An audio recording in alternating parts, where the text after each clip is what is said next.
Hello दोस्तों, मेरा नाम सुमन है और मैं बिहार के जो टीचिंग एग्ज़ाम है फेज़ 2 वाला आपका जो 2.0 है उसकी मैं प्रैक्टिस सेट डेली करवाती हूँ, जिसमें आपको मिला है आपका मैंने प्रैक्टिस करवाया है जीएस का। तो जीएस में आपका हो गया है कितने प्रैक्टिस, तो उसमें हमने लगभग 6 वीडियो करवा दिए हैं प्रैक्टिस के, जिसमें आपकी हिस्ट्री ही अभी तक हुई है। अब आपकी बात करें तो हिस्ट्री में मैंने कहाँ तक करवा दी है, 1857 की क्रांति तक मैंने करवा दी हैं। उसके आगे की जो प्रैक्टिस सेट है वो भी मैं करवा रही हूँ लगातार, आपके एग्ज़ाम तक मैं उसको कंप्लीट कर दूँगी। लेकिन अब जो आज अभी की जो क्लास है ये आपकी मैंने सोचा कि साथ में बिहार जो है जीके को भी लेकर चले, ठीक है। तो इसमें अब मैं क्या करूँगी, एक अगली प्लेलिस्ट होगी, नेक्स्ट प्लेलिस्ट होगा जिसमें कि आपका बिहार के जो हिस्ट्री है, ये आप बिहार के बारे में जितने भी जनरल नॉलेज है वो सब इनमें हम बात करेंगे, ठीक है। तो ये जो प्रैक्टिस है ये आपके रहने वाले सारे के सारे आप देख सकते हैं प्रीवियस ईयर के हैं, सब किसी न किसी पेपर में आए हुए हैं। तो ये सारे आपके प्रीवियस ईयर होंगे, क्योंकि आपके प्रीवियस ईयर से ही क्वेश्चन आपको देखने को मिलेंगे, ठीक है। तो प्रैक्टिस सेट में तो आपको मेरे हिसाब से बुक से ही करनी चाहिए और ये मैं वहीं से लेकर आई हूँ। अब मैं बता दूँ आपको कि जो आप देखते हैं बोर्ड पे, डिजिटल बोर्ड पे जो करवाते हैं वो अपने तरफ से भी क्वेश्चन रखते हैं, वहाँ पे आपको उतना फ़ायदा नहीं होने वाला है, क्योंकि आप देखते हैं एग्ज़ाम में तो वैसे क्वेश्चन फंसते नहीं हैं। तो आपको जितना हो सके पेपर में जो आ चुका है आप उसी पर फोकस कीजिए और उसकी डिटेल को पढ़ने की, समझने की कोशिश कीजिएगा, ठीक है। तो हम बात करेंगे अभी क्या, प्रादेशिक सामान्य ज्ञान यानी बिहार के बारे में, ठीक है। इसके बाद आपकी नेक्स्ट जो क्लास लेकर आऊँगी वो हो जाएगा आपके 1857 के बाद के जितने भी आपके जो है हिस्ट्री में आपके टॉपिक रह जा रहे हैं उनके बारे में, ठीक है। इसके अलावा मैं हिंदी के ट्रिक्स भी लेकर आ रही हूँ, जिसमें आपको क्या करना है, अगर आपको कोई चीज़ समझ में नहीं आती है तो आप उसके थ्रू क्या कर सकते हैं, समझ सकते हैं। जैसे अभी तक मैंने उसमें करवाया है संधि आप कैसे पहचानेंगे, तो आप जाके देख लीजिए, 2 वीडियो में मैंने संधि को करवाया है, ठीक है। चलिए, अच्छा अब हम शुरुआत करते हैं पहले क्वेश्चन से। पहला क्वेश्चन है आपका, 1 मिनट मैं इसको बड़ा कर लेती हूँ, ठीक है, ठीक। अब बात करूँ यहाँ पे पहला क्वेश्चन, तो पहला क्वेश्चन कौन सा है, पहला क्वेश्चन है बिहार में गंगा नदी के प्रमुख सहायक संधि कौन सी हैं, यानी बिहार के अंदर गंगा नदी की कौन कौन सी नदियाँ हैं जो सहायक हैं। तो ये कोसी है, काली नदी है और सेन नदी, ये जाकर बिहार में मिलती हैं गंगा नदी से, ठीक है। तो यहाँ पे मैं बात करूँ तो ये गंडक और बागमती भी हैं। तो यहाँ पे फर्स्ट और 2 यानी पहला और दूसरा सही है। गंडक, बागमती, कोसी, काली नदी और सेन नदी ये बिहार के अंदर जाकर गंगा नदी के अंदर मिलती हैं, ठीक है। बात करूँ मैं तो इसके डिटेल के बारे में, तो यही चीज़ आपको बताया सहायक संधि के बारे में उसके, कि बिहार में गंगा नदी की प्रमुख सहायक नदियाँ गंडक, बागमती, कोसी नदी, काली नदी तथा सोन नदी, ये सभी बिहार में गंगा नदी की सहायक नदियां हैं। बिहार के पटना ज़िले में गंगा नदी की लंबाई कितनी है, सबसे ज़्यादा होती है। यमुना नदी गंगा नदी की सबसे बड़ी सहायक नदी है। ये क्वेश्चन भी बनता है कि गंगा नदी की सबसे बड़ी सहायक नदी कौन सी नदी है, तो ये हो जाएगा आपका यमुना नदी। अच्छा, यमुना नदी कहाँ मिलती है जाकर गंगा नदी से, तो ये मिलती है प्रयागराज के जो है संगम में। गंगा की सहायक नदियाँ कौन सी हैं, अगर देखिए बाएं तरफ से, तो बाएं तरफ से गोमती नदी, घाघरा, गंडक, बूढ़ी गंगा, गंडक, कोसी, महानंदा, रामगंगा, जैसे ये मान लीजिए ये आपकी गंगा नदी आ रही है, तो इधर साइड से ये सारी नदियाँ हैं, ठीक है। इधर साइड से ये सारी नदियाँ हैं, गोमती हो गई, गंगा हो गई, गंडक हो गई। अब बात करें यहाँ पे कि दाएं तरफ से आने वाली नदियाँ कौन कौन सी हैं, तो दाएं तरफ से आपकी ये मान लीजिए आपकी नदी है, ठीक है। और इधर से जो आती हैं, इधर से जो जाती हैं, मिलती हैं, वो सब क्या है, दाएं तरफ से नदियां हैं। ठीक है, तो इसकी बात हुई है। बाएं तरफ से आपका गोमती नदी आ गया, घाघरा आ गया, और आपका गंडक है, बूढ़ी गंडक है, कोसी नदी है, महानंदा, रामगंगा और गर्रा नदी। ठीक है, दाएं से देखा जाए सोन और यमुना नदी, पुनपुन, फाल्गु, ठीक है, चंदन, अजय, दामोदर, रूपनारायण, तमसा या इसी को टोंस के नाम से जाना जाता है। तो ये सारी नदियाँ आपको ध्यान में रखनी हैं कि यमुना, सोन, पुनपुन, फाल्गु, चंदन, अजय, दामोदर और रूपनारायण, तमसा, टोंस, ये सभी नदियाँ दाएं तरफ से मिलती हैं। अगला क्वेश्चन है आपका, किस तारीख को उड़ीसा को बिहार के जो है से अलग किया गया था? तो बिहार से जब अलग किया गया था उड़ीसा को, पहले क्या था, उड़ीसा, बिहार और पश्चिम बंगाल जो है ये सभी एक ही में थे। ठीक है, तो इनको अलग किया गया था उड़ीसा को बिहार से, तो ये था 1 अप्रैल 1936 को बिहार और उड़ीसा एक दूसरे से अलग हुए थे। ठीक है, यहाँ पे अगर बात करें तो 22 मार्च 1912 को बिहार और उड़ीसा बंगाल से अलग हुए थे। ठीक है, क्योंकि ये सब एक में थे, तो 22 मार्च को तो ये बिहार और उड़ीसा एक साथ ही अलग हुए थे। लेकिन बात करें कि यहाँ पे जो है उड़ीसा और जो है बिहार कब अलग हुए थे, तो ये 1 अप्रैल 1936 को अलग हुए थे। वर्तमान में उड़ीसा की राजधानी क्या है, भुवनेश्वर है, और बिहार की राजधानी क्या है, पटना। बिहार दिवस कब मनाया जाता है, तो बिहार दिवस आपका मनाया जाता है 22 मार्च को, और आपका मनाया जाता है उड़ीसा दिवस, तो ये मनाया जाता है 1 अप्रैल को, क्योंकि 1 अप्रैल 1936 को ही उड़ीसा बिहार से अलग हुआ था। ठीक है, अगली बात करें हम क्वेश्चन की, अधिकतम कर उद्योग किस जिले में है? तो ज़्यादा कर उद्योग किसमें है, ये है आपका, यहाँ पे अगर बात करें तो यहाँ पे आंसर जो है इस क्वेश्चन को जो है आयोग ने क्या किया था, रद्द कर दिया था। ठीक है, इस क्वेश्चन को आयोग ने हटा दिया था।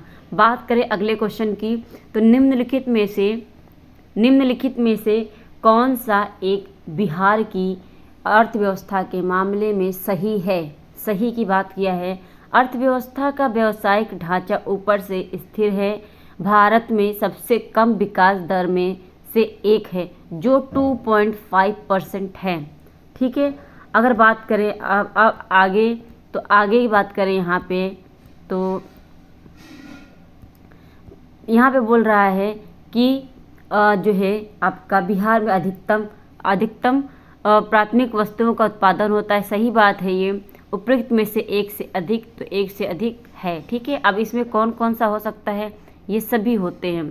जैसे बिहार की आर्थिक व्यवस्था का व्यावसायिक ढांचा ऊपर से स्थिर है, बिहार की अर्थव्यवस्था भारत में सबसे तीव्र गति से विकास करने वाली अर्थव्यवस्था में से एक है, बिहार ने वित्तीय वर्ष 2019-20 में दोहरे अंकों में, तो यहाँ पे 19-20 की कोई मतलब नहीं है, यहाँ पे अगर बात करें तो बात करनी है तो यहाँ पे 21-22 की हो जाएगी। ठीक है, तो इसको हम छोड़ देंगे।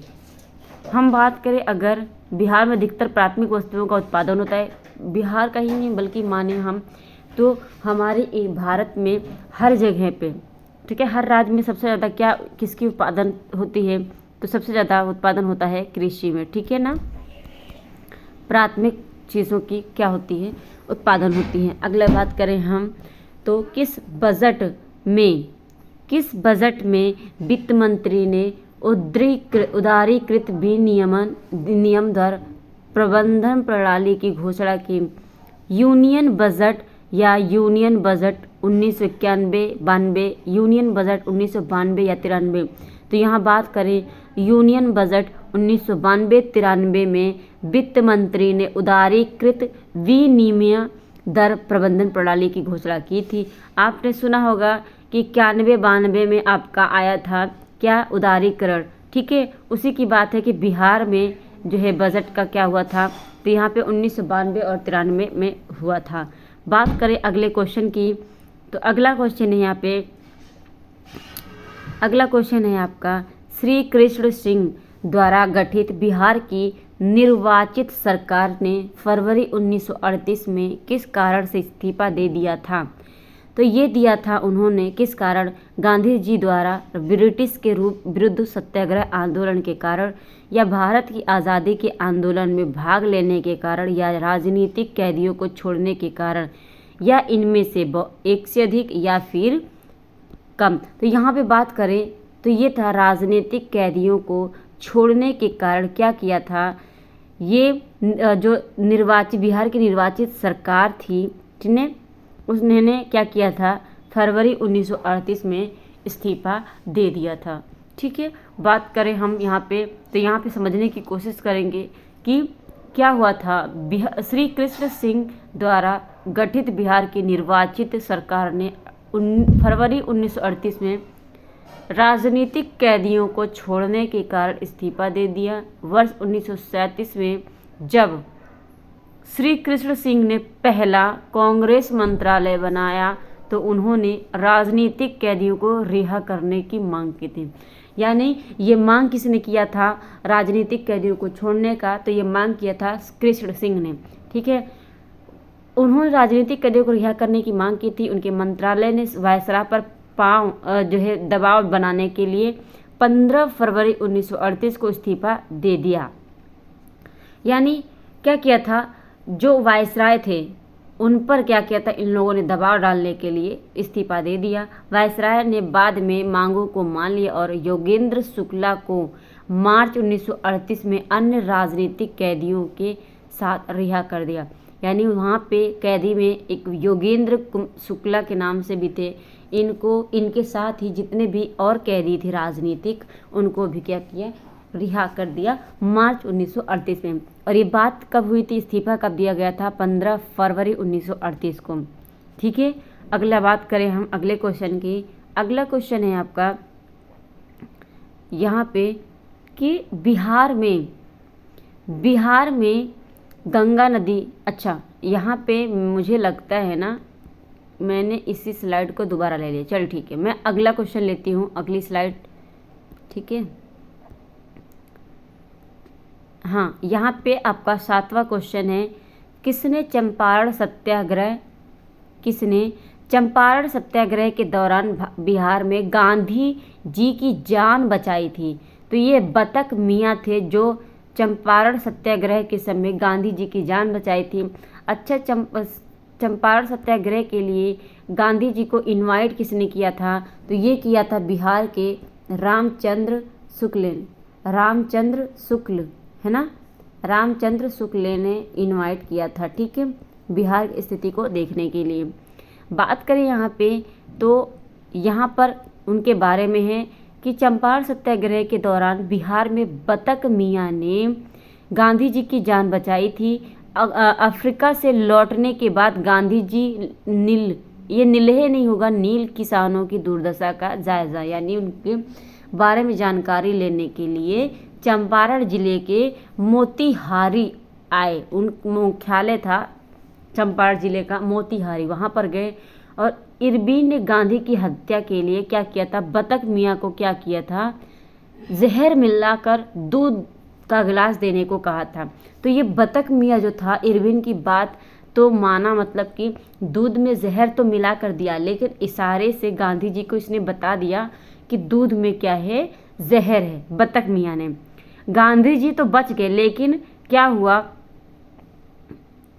गांधी जी की जान तो बच गई, लेकिन बतक मियाँ को क्या किया? इरविन ने मतलब सजा दी। ठीक है, तो यहाँ पे ये बात पहुँचाई थी गांधी जी के पास राजेंद्र प्रसाद ने, क्योंकि बतक मियाँ ने राजेंद्र प्रसाद को बताया और राजेंद्र प्रसाद ने गांधी जी को बताया। यानी अपने हाथ से दूध तो दिया जहर वाला, ताकि सबको लगे कि हाँ दिया, लेकिन गांधी जी को ये पहले ही बता दिया था बतक मियाँ ने। ठीक है, इस तरीके से इन्होंने जान बचाई थी गांधी जी की।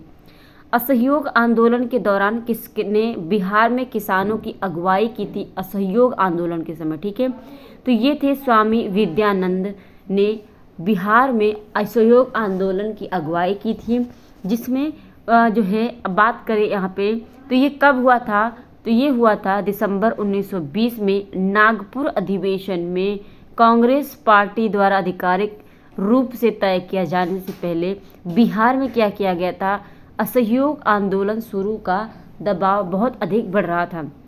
जिन किसानों ने कुछ क्षेत्रों में जमींदारों के खिलाफ आंदोलन किया था, वे स्वामीनंद के अधीन कुछ समय के लिए कांग्रेस से जुड़े। किसान नेता स्वामी नंद असहयोग आंदोलन के प्रबल समर्थक थे, जिन्होंने पहले ही किसानों के साथ असहयोग का प्रचार करने वाले प्रांत का दौरा किया। तो कुल मिला के यहाँ पर कौन रहेंगे असहयोग आंदोलन के समय? स्वामी विद्यानंद। ठीक है, स्वामी विद्यानंद रहेंगे। अगला क्वेश्चन है आपका, स्वराज दल की स्थापना बिहार में, बिहार की बात हो रही है, बिहार में किसने की? तो ये किया श्री कृष्ण सिंह ने। श्री कृष्ण सिंह ने स्वराज जो है दल की स्थापना की। और बात करें यहाँ पे तो स्वराज की जो है स्थापना वास्तविक रूप से पूरे भारत में किसने किया? तो राष्ट्रीय स्तर पर मोतीलाल नेहरू और चित्तरंजन दास द्वारा 1923 में इसकी शुरुआत की गई थी। स्वराज पार्टी ने 1923 के चुनाव में केंद्रीय विधानमंडल की 104 में से 42 सीटें जीती। पार्टी का कार्यक्रम सरकार के काम में बाधा डालना था। वे देश विरोधी प्रत्येक नीति पर गतिरोध पैदा करना चाहते थे। ठीक है, अगली बात करें क्वेश्चन के, इनमें से बिहार के प्रथम राज्यपाल कौन थे? तो बिहार के प्रथम राज्यपाल की बात करें यहाँ पे तो यहाँ पे सर मॉरिस गार्नियर हैलेट थे, या सर जेम्स डेविड शिफ्टन थे, सर ह्यूग डॉ थे, या उपयुक्त में से एक से अधिक या फिर एक से कम। तो यहाँ पे मैं बात करूँ तो ये थे आपके कौन? सर जो है जेम्स डेविड शिफ्टन थे। ठीक है, यहाँ पे मैं डिटेल की बात करूँ, सर जेम्स डेविड शिफ्टन थे एक ब्रिटिश सिविल सेवक, जिन्होंने उड़ीसा के विभाजन 1936 के बाद बिहार प्रांत के प्रथम राज्यपाल के रूप में चुने गए। यानी बिहार जब बना उड़ीसा से अलग होकर, तब उसके प्रथम राज्यपाल कौन था? तो ये था जेम्स डेविड शिफ्टन। उल्लेखनीय है कि स्वतंत्रता के बाद बिहार का प्रथम राज्यपाल जयराम दास दौलत राम थे। यानी स्वतंत्रता के पहले तो बिहार के प्रथम राज्यपाल कौन था? तो ये था सर जेम्स डेविड शिफ्टन। लेकिन बात करें स्वतंत्रता के बाद बिहार का प्रथम राज्यपाल, तो ये जयराम दास दौलत राम थे। ठीक है, जयराम दास दौलत राम थे। तथा वर्तमान में राजेंद्र विश्वनाथ आर्लेकर हैं। तो इस समय कौन है? वर्तमान में 2023 में पद पे बैठे थे ये, फरवरी 2023 में, और विश्वनाथ आर्लेकर नाम है जो बिहार के राज्यपाल है इस समय। ठीक है, बात करें अगले क्वेश्चन की। अगला क्वेश्चन है, Mahatma Gandhi and Bihar some reminiscences. ठीक है, रेमिनिसेंस के लेखक, Mahatma Gandhi and Bihar some reminiscences के लेखक कौन थे? तो ये थे डॉक्टर राजेंद्र प्रसाद। ठीक है, ये भारत के स्वतंत्रता के बाद के पहले राष्ट्रपति थे। ठीक है ना, पहले राष्ट्रपति थे। बात करें अगले क्वेश्चन की, तो यहाँ पे हम बात करते हैं Mahatma Gandhi and Bihar some reminiscences के लेखक डॉक्टर राजेंद्र प्रसाद थे। इनके द्वारा लिखी गई कुछ अन्य पुस्तकें और भी थीं। चंपारण में सत्याग्रह, इंडिया डिवाइडेड, आत्मकथा, और इनकी आत्मकथा क्या थी? आत्मकथा ही थी। बापू के कदमों में इत्यादि, ये सभी किसकी पुस्तक थी? ये सारी पुस्तकें डॉक्टर राजेंद्र प्रसाद की थीं। बात करें डॉक्टर राजेंद्र प्रसाद का जन्म कब हुआ था? ये हुआ था 3 दिसंबर 1864 को बिहार के सिवान जिले के जीरादेई में, और इनकी मृत्यु हुई थी 28 फरवरी 1963 को। ठीक है, यानी ये कितने साल जिए? तो ये आपके 99 ईयर जिए थे। ठीक है, बात करें हम अगले क्वेश्चन की, बिहार का सबसे पुराना गिरजाघर यानी चिड़ियाघर कौन सा है? तो ये है आपका पादरी की हवेली। ये पादरी की हवेली क्योंकि ये पहले एक चर्च था, अब इसे क्या कर दिया गया, इसे कर दिया गया गिरजाघर। ठीक है, इसे गिरजाघर में जो है कन्वर्ट कर दिया गया। बात करें हम यहाँ पर, बिहार का सबसे पुराना गिरजाघर पादरी की हवेली है। 1713 ईस्वी में पटना में इसकी स्थापना की गई थी। कब? 1713 ईस्वी में। बात करें बिहार स्थापना के दौरान यह एक छोटा सा चर्च था, जिसका बाद में फिर से निर्माण करके समय विस्तार किया गया। इसे सेंट मैरी चर्च के नाम से भी जाना जाता है। तो सेंट मैरी चर्च के नाम से कौन सा गिरजाघर जाना जाता है, ये भी बात पूछ सकता है। बात करें अगले क्वेश्चन की, दिवंगत अभिनेता कुमुदलाल गांगुली, जिन्हें उनके मंचीय नाम अशोक कुमार से भी जाना जाता है, बिहार के निम्नलिखित जन्म, बिहार जो है बात करें निम्नलिखित, बिहार के निम्नलिखित में से किस शहर में इनका जन्म हुआ था? किसका? दिवंगत अभिनेता कुमुदलाल गांगुली का। तो इनका जन्म हुआ था कहाँ पर? तो ये हम देखते हैं भागलपुर में हुआ था। ठीक है, क्या है, कुमुदलाल गांगुली का जन्म भागलपुर में हुआ था। और इनका जन्म हुआ कब था? इनका नाम और क्या है? अशोक कुमार। तो इन्हें अशोक कुमार के नाम से भी जाना जाता है। और अशोक कुमार का जन्म हुआ था 13 अक्टूबर 1911 को भागलपुर बिहार में। इनका वास्तविक नाम क्या था? कुमुदलाल गांगुली था। ऐसे ही इन्हें अशोक कुमार के नाम से जाना जाता था। इन्होंने लगभग 275 फिल्मों में काम किया है। ये अभिनेता थे। ठीक है, जिसमें अछूत कन्या, हावड़ा ब्रिज, पाकीजा, जेविल थीप आदि क्या किया गया, जो है शामिल किया गया इसमें। तो अछूत कन्या हो गया, हावड़ा ब्रिज हो गया, या फिर आपकी बात करें पाकीजा, जेविल थीम, ये सभी आपके जो है फिल्में किसके हैं? अशोक कुमार यानी कुमुदलाल जो है गांगुली की। बात करें तो इनको दादा साहब फाल्के अवार्ड भी मिला। कब? तो 1988 में दादा साहब फाल्के पुरस्कार से इन्हें सम्मानित किया गया। अगला क्वेश्चन है आपका 1940 में। ठीक है, 1940 में पटना महिला विश्वविद्यालय,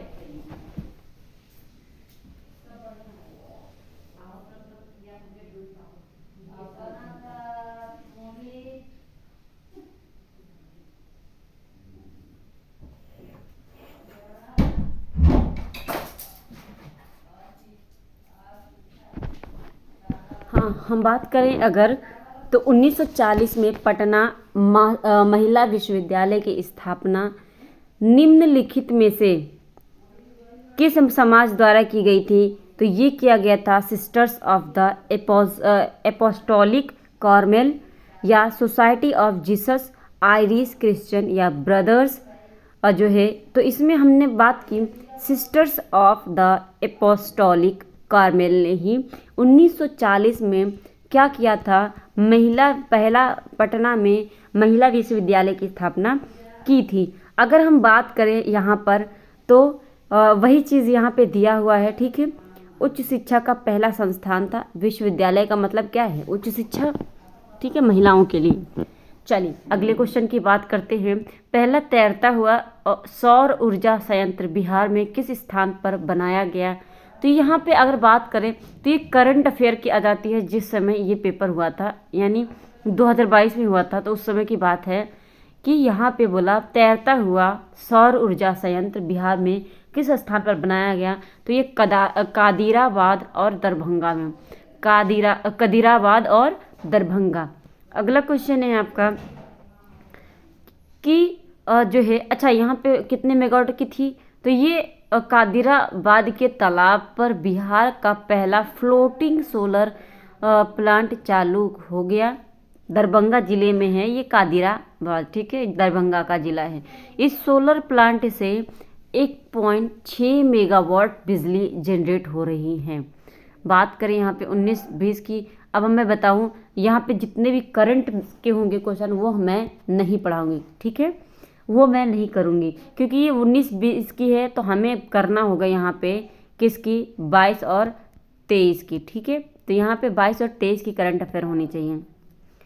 बात करें अगले क्वेश्चन की, आपका ये भी क्या है 22 का है, इसे हम देख लेते हैं कि 2022 में अगस्त 2022 में भौगोलिक संकेतक यानी जीआई टैग से सम्मानित किया गया किसे?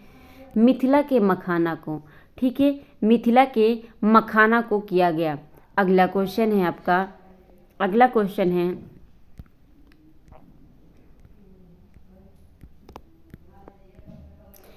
हाँ, यहाँ पे हम बात करें तो किसको किसको मिला है?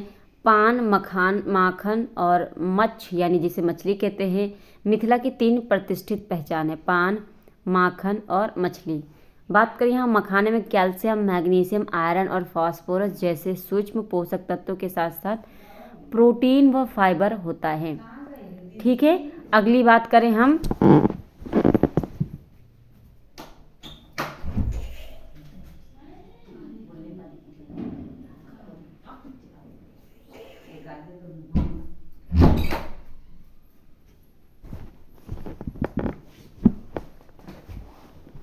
बिहार के अन्य जीआई टैग कौन कौन से हैं, तो हम यहाँ पे देख सकते हैं यहाँ भागलपुरी जर्दालू आम, ये भी क्वेश्चन आपका पूछा गया है, ठीक है। जर्दालू आम के बारे में पूछ लेगा। कतरनी चावल के बारे में, मगही पत्ते, शाही लीची जो हो गई, सिलाव आजा या एक स्वादिष्ट व्यंजन है सिलाव आजा वहाँ की। मधुबनी चित्रकला। तो इसमें से मुझे पता है कि आप सभी चीज़ कर लेंगे। यहाँ पे आपको ध्यान देने वाली बात है तो कतरनी चावल की ध्यान देने वाली बात है, बाकी तो सब आपका हो जाएगा। सिलाव खाजा जो है ये भी हो जाएगा आपका, ठीक है, ध्यान रखिएगा। बात करें हम अगले क्वेश्चन की, ये 2020 का जो करंट अफेयर है तो इसे हम छोड़ दे रहे हैं, ठीक है। यहाँ पे बात करें पिछले 10 वर्षों में राज्य का शहरीकरण बहुत तेज़ी से क्या किया गया है, बढ़ा है। तो 2000 मैं बात करूँ यहाँ पर 2011 की जनगणना के अनुसार बिहार में शहरीकरण का स्तर कितना प्रतिशत था जो बढ़कर वर्तमान में इतना हो गया है? तो ये 11.3% था। कितना? 11.3% 2011 में था। अब कितना हो गया है? 15.3% हो गया है। यानी कितना बढ़ गया है? ये 4% बढ़ा है, ठीक है। अब बात करें यहाँ पर तो 2021-22 में ही बताया गया है क्या? 15.3%। बात करें अगले क्वेश्चन की तो ये भी मेरे हिसाब से करंट की क्वेश्चन है। भागलपुर से मिर्जा चौकी की ओर रेल मार्ग में बिहार का अंतिम रेलवे स्टेशन है, कौन सा है? तो ये करंट अफेयर का नहीं है, तो ये हो जाएगा आपका क्या? अम्मापाली रेलवे स्टेशन। ये बिहार का क्या है? मिर्जा चौकी जो है ना, मिर्जा चौकी भागलपुर से की ओर रेल मार्ग में बिहार का अंतिम रेलवे स्टेशन है अम्मापाली रेलवे स्टेशन। बात करें अगले क्वेश्चन की तो अगला क्वेश्चन है आपका बिहार में खनिज उत्पादन के संदर्भ में निम्नलिखित में कथनों पर विचार कीजिए। रोहतास में पाइराइट का सर्वाधिक भंडार है, ठीक बात है। चूना पत्थर कैमूर या भभुआ मुंगेर एवं रोहतास जिलों में पाया जाता है, सही बात है। जमुई जिले में सोने का भंडार पाया जाता है, ये भी बात सही है, ठीक है। तो ये सारी बातें सही हैं और यहाँ पे आपका हो जाएगा, अच्छा यहाँ पे मैंने कुछ गड़बड़ कर दिया, हाँ यहाँ पे बात हो जाएगा सही है, उपयुक्त में से एक से अधिक, ये सभी इसके सही हो जाएंगे। बात करें हम यहाँ पर तो भारतीय खनिज ब्यूरो की रिपोर्ट के अनुसार देश के 95% पाइराइट का भंडार कहाँ पर है? बिहार में। रोहतास में पाइराइट का सर्वाधिक भंडार है। कैमूर में, मुंगेर एवं रोहतास जिलों में चूना पत्थर तथा जमुई जिले में सोने का भंडार, ये सभी यहीं पर हैं, ठीक है। यहाँ पे आयोग ने तो माना है क्या? आंसर ई माना है, ठीक है। आयोग ने आंसर ई माना है, तो अगर आयोग के हिसाब से चलते हैं तो आपको ई करना होगा, वरना आपका सही आंसर क्या हो जाएगा? डी हो जाएगा, ठीक है। चलिए अगले क्वेश्चन की बात करें तो बिहार में बहने वाली पवित्र नदी फाल्गु निम्नलिखित में से किन नदियों के संगम से बनती है? तो ये बनती है मोहाना और लीलाजन नदी। लीलाजन नदी और मोहाना से मिलकर फाल्गु नदी बनती है और ये बिहार की पवित्र नदी मानी जाती है। ठीक है, बात करें इसका जो है क्या करता है, ये कहाँ से निकलता है, तो ये निकलता है मोहाना और निरंजना नदी को ही लीलाजन नदी के नाम से जाना जाता है। ठीक है, निरंजना नदी के संगम से बिहार में बहने वाली पवित्र नदी फाल्गु का निर्माण होता है, जो एक मौसमी नदी है जिसकी उत्पत्ति छोटा नागपुर के पठार से होती है और इसकी कुल लंबाई 235 किलोमीटर है। बिहार में निम्नलिखित में से किस स्थान पर पहली बार चाय बागानों की स्थापना की गई थी, तो ये की गई थी ठाकुरगंज में। ठीक है, कहाँ पर, ठाकुरगंज में। अगला बात करें हम, तो बिहार के निम्नलिखित जिलों का आरोही क्रम में क्या है, आरोही दशकीय जनसंख्या वृद्धि 2001 से 2011 के अनुसार सही क्रम बताइए। तो ये है आपका मधेपुरा, किशनगंज और सिवान। तो ये क्या है आपका आरोही दशकीय जनसंख्या है। ठीक है, सी हो जाएगा यहाँ पे, मधेपुरा, किशनगंज और सिवान। बात करें हम अगले क्वेश्चन की, तो अगला क्वेश्चन है आपका, अच्छा यहाँ पे मैंने कुछ गड़बड़ कर दी है, आरोही क्रम की बात हुई है ना। अच्छा, यहाँ पे हो जाएगा आपका आरोही क्रम में सिवान, फिर किशनगंज, उसके बाद मधेपुरा आएगा। ठीक है, तो अवरोही क्रम में पूछेगा, अवरोही में, आरोही में पूछा है तो सिवान, किशनगंज और मधेपुरा। अवरोही में पूछेगा तो आपका मधेपुरा से स्टार्टिंग होगी। अगला क्वेश्चन है आपका, बिहार में कृषि आधारित उद्योगों में से किस खाद्य उद्योग का प्रभुत्व है, तो सबसे ज़्यादा क्या होता है यहाँ पे, अनाज आधारित उद्योग होता है सबसे ज़्यादा। अगला क्वेश्चन है आपका कि किस प्रधानमंत्री के नाम से राष्ट्रीय सौर मिशन की शुरुआत की गई, तो ये किया गया था जवाहरलाल नेहरू के जो है नाम से। ठीक है, तो 2009 में की गई थी इसकी शुरुआत राष्ट्रीय सौर मिशन की। इसका उद्देश्य था 2022 तक 20,000 मेगावाट क्षमता वाली ग्रिड नीतिगत कार्य योजना का विकास करना। बात करें यहाँ पे, तो ये क्वेश्चन आपका करंट अफेयर का है 20-21 का, और आपको पढ़ना है यहाँ पे आर्थिक सर्वेक्षण कब का, 22 और 23 का। ठीक है, तो ये आपको करने की ज़रूरत नहीं है। अगले क्वेश्चन की बात करें यहाँ पर, 1942 में किस त्यौहार के अवसर पर जयप्रकाश नारायण हजारीबाग जेल से निकल भागे। 1942 में भागे थे और ये भागे थे दीपावली के दिन, क्या जो है हजारीबाग जेल से, कौन, जयप्रकाश नारायण। ठीक है, बात करें यहाँ पे 11 नवंबर 1942 को दिवाली के दिन, जहाँ अधिक संख्या में सुरक्षाकर्मी छुट्टी पर थे, तभी इन्होंने ये फ़ायदा उठाया। बात करें अगले क्वेश्चन की हम, तो यहाँ पर अगर बात करें, एक चीज़ और पॉइंट ध्यान में रखेंगे कि 5 जून 1974 को जयप्रकाश नारायण ने इंदिरा गांधी के खिलाफ संपूर्ण क्रांति का आह्वान किया था और मरने के बाद इन्हें क्या मिला था, 1999 में भारत रत्न से सम्मानित किया गया था। अगला क्वेश्चन है, खुदीराम बोस ने किस स्थान पर किंग्स बोर्ड की हत्या की प्रयास की थी, तो ये किया था मुजफ्फरपुर में। खुदीराम बोस और प्रफुल्ल चाकी ने क्या किया था, एक प्लान बनाया था जो है किंग्स फोर्ट की हत्या के लिए, लेकिन असफल रहे। इन्होंने जो है मुजफ्फरपुर जिला के जज D.H. किंग्सफोर्ड की हत्या के प्रयास में काफिले पर बम फेंका था। कब, 1908 में। इसमें धोखे से 2 महिलाओं की हत्या हो गई, जो मुजफ्फरपुर के वकील प्रिंगल कैनेडी की पत्नी और बेटी थी। इसमें प्रफुल्ल चाकी पुलिस की गिरफ्तारी से बचने के लिए आत्महत्या कर लिए और खुदीराम बोस को पुलिस ने 11 अगस्त 1908 को क्या किया था, फांसी दे दिया। ठीक है, अगला क्वेश्चन है आपका, आज़ाद दस्ता बिहार में किस आंदोलन के दौरान सक्रिय रहा, तो ये आज़ाद दस्ता सक्रिय रहा भारत छोड़ो आंदोलन। बात करें यहाँ पे, भारत छोड़ो आंदोलन के समय जयप्रकाश नारायण के नेतृत्व में नेपाल के राजविलास जंगल में आजाद दस्ता नामक संगठन का कार्यालय खोला गया, जिसके माध्यम से युवा क्रांतिकारियों को प्रशिक्षण दिया जाता था।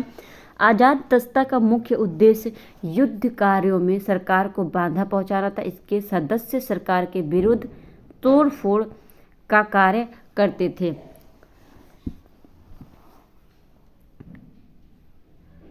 ठीक है, तो ये थे हमारे आज के 30 क्वेश्चन जो कि बिहार के जीके का था। आई होप आज की जो क्लास है आपको अच्छी लगी होगी। कमेंट करके ज़रूर बताइएगा, और अभी तक चैनल को जिसने सब्सक्राइब नहीं किया है प्लीज़ सब्सक्राइब कर लीजिए और बेल आइकन प्रेस कर लीजिए ताकि सारी नोटिफिकेशन आपको मिलती रहे, और ज़्यादा से ज़्यादा लोगों को शेयर करके उन्हें भी क्लास से जोड़ लीजिए। आज के लिए बस इतना ही, धन्यवाद।